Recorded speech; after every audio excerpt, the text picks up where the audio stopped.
are right by themselves, but We're about half and half on that. Some bring their own device, and a couple provides for people that need to have it to do their job, but they all want access.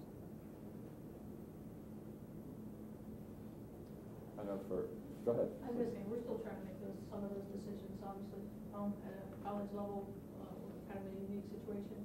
Like I said, we're trying to actually encourage people to, bring technology, and, work, I mean, we can't block, I said we can't block anything, just about, and then trying to figure out how we're supposed to support those.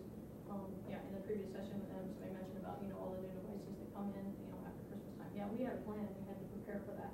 Because we've seen that, over the last couple of years, we knew that we were going to get, a couple hundred to a couple thousand brand new devices coming in the first couple of days, after the break. So we set up training sessions for people, with iPads. We have the Middle Swift guy, unfortunately, that we're just going to lose, who helps them support that part of it. And also just telling people how to get connected to the wireless network with their devices. But at the same time, we still haven't truly decided or made that, complete plan to say yes or no. Because obviously that causes a lot of problems as well. You have to worry about your bandwidth, you have to worry about your AP density, that type of thing, and who gets what. So we're still trying to muddle through some of those. At the same time, trying to encourage it. So it's kind of scary and cool at the same time.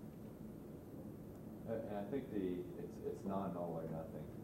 I think a number of people look at it and say, I'm either corporate liable or I'm going to be personal liable. And it's in reality, what we're finding, at least at Midmark, is it's somewhere in between, because we have sales reps, executives that they need access to their email and those types of things, but they don't want to deal with.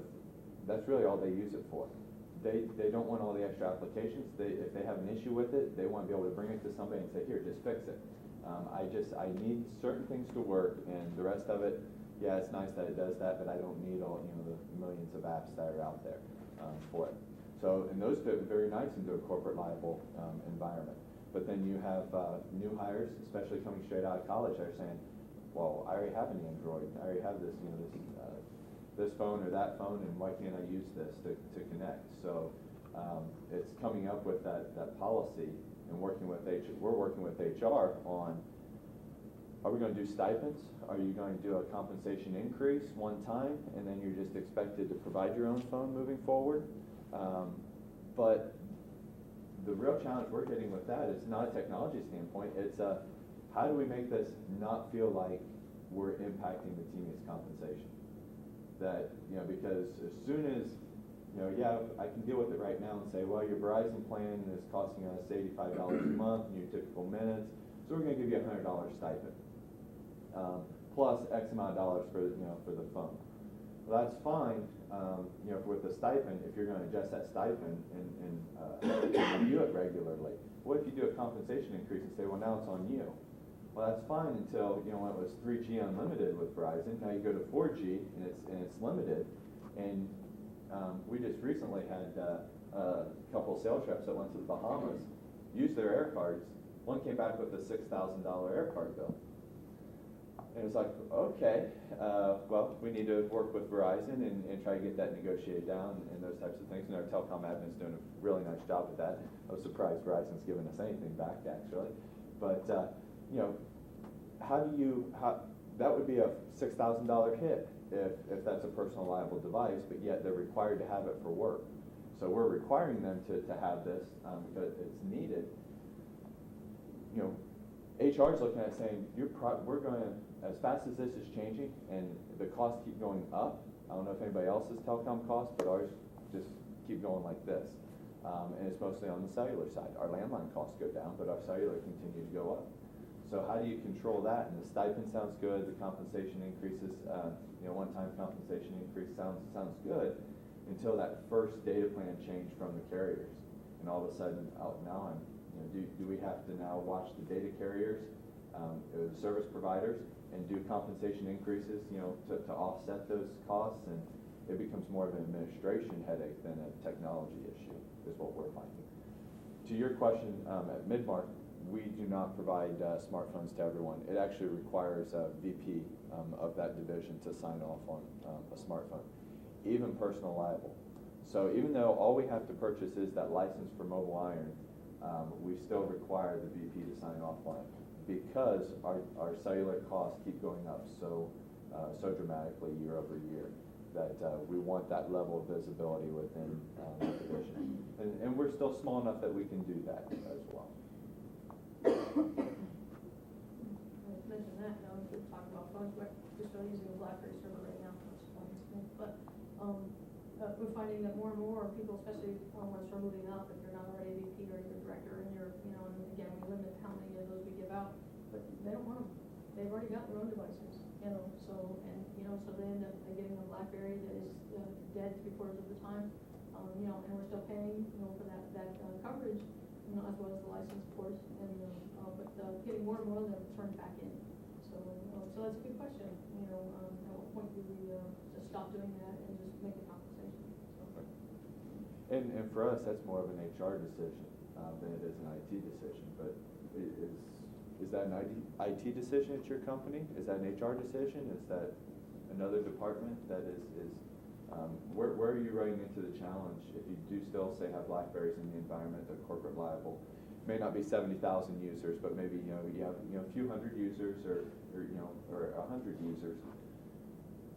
What's that challenge to move off the BlackBerry onto allowing even if it's corporate liable devices, just something other than the BlackBerry? Because as we saw here, it's I'm one of the few here, I'm sure, that still have a BlackBerry with me.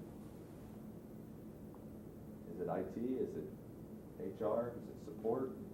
It's an individual departmental decision at UNOH. They decide how they're going to handle those resources, and it's very decentralized. I personally like the stipend concept because every 2 weeks they're reminded that they have that we're paying for a portion of their time on their device. So I like that, but currently it's decentralized. We don't do our admissions team, for example. They purchase phones for that group. Now the challenge you have there again is the same thing. I've got my own device. Why do I want to manage 2 phone numbers? So there's got to be some bridge in between, like maybe a Google Voice where you're consolidating phone numbers and saying, no, this is your Google Voice number, we're giving you this one now, and somehow those numbers ring into the same device. I think that would be the ultimate solution to help solve the multiple phone number issue. But we haven't investigated that too much. But at this point, it's still kind of it's still decentralized. But I'm kind of curious if anyone is using a service that consolidates phone numbers and does some routing and things like that to help them deal with the multiple phone numbers and devices type of situation. I think something key you said there is you're reimbursing for a portion of the use of that. And I think what you were saying is, hey, we're giving you $100 or you need to adjust that plan as time goes on. But the litmus test that I use even in my department, because I had the same issue. We provided you a phone. They're like, well, I want this phone. So there's more in the smartphone. So they went out and bought that themselves. And it's like, don't call me on my personal phone, call me on this phone. So it's kind of addressing the same issue. The litmus test I used is, would you be carrying a phone if we had provided one? And usually the answer is, well, yeah, everybody's got a phone. So that's why I look at us like, all right, I'm going to give you X amount of money. I'm not going to pay for your whole plan. I just want to be able to pay for the minutes that we use as a company and do that. And so we're kind of half and half. We have a dozen people, we buy the device and the phone for them, and I have another dozen people, we give them a stipend each month. These are the same people that are like, I want to have control over my own phone. You can call me when you need to, and go maybe use it for email, but they're on their own. It's like I don't have to pay for the whole phone because they would have carried one anyway. Again, it's that hybrid approach. It's not an all corporate liable or all personal liable. There's going to be different areas of your business that are treated differently. We treat our sales reps very different than I'm going to treat somebody on the shop floor, on the assembly line. Maybe they're even a team lead. But we look at, and I hate to bring up a generational gap, but there's the older generation that probably wouldn't have a phone. So we've got to buy them one to be able to get a hold of them if they're going to be on a phone, because they wouldn't care. But there's the younger generation that are showing up to work day one with a smartphone, and they're like, I don't want to change to your plan. I've got a nice car now. Or if we have a family plan, everything's there together, so we throw them, a few chips and all that. Yeah, it doesn't have to be an all or nothing. But we don't consolidate the phone numbers, Yeah. Google Voice is actually a good idea that. Yeah, Google Voice, I Give them a haven't- number that you can actually call and track and say. I haven't played with that too much, but it makes a lot of sense to have a service that's managed by the company. And then the company has this block of phone numbers, and then the company says, oh, this phone number we own, but we're gonna, if somebody calls in, that's the number that's on your business card, it rings to your smartphone, and then we give you a stipend. It makes a lot of sense to do that. We haven't gotten there yet because, like I said, we're very decentralized with how they manage that. It needs further investigation, I guess is the best place to, the way to describe it right now. Right, a lot more devices than the dozen I'm working with. Yeah. Now, do all the employees have a desk phone, or do they use their cell phone as their desk phone? Well, our admissions team, we have a few our admissions team actually have desk phones, but most of them are mobile. And they actually have tablets. We purchased a huge block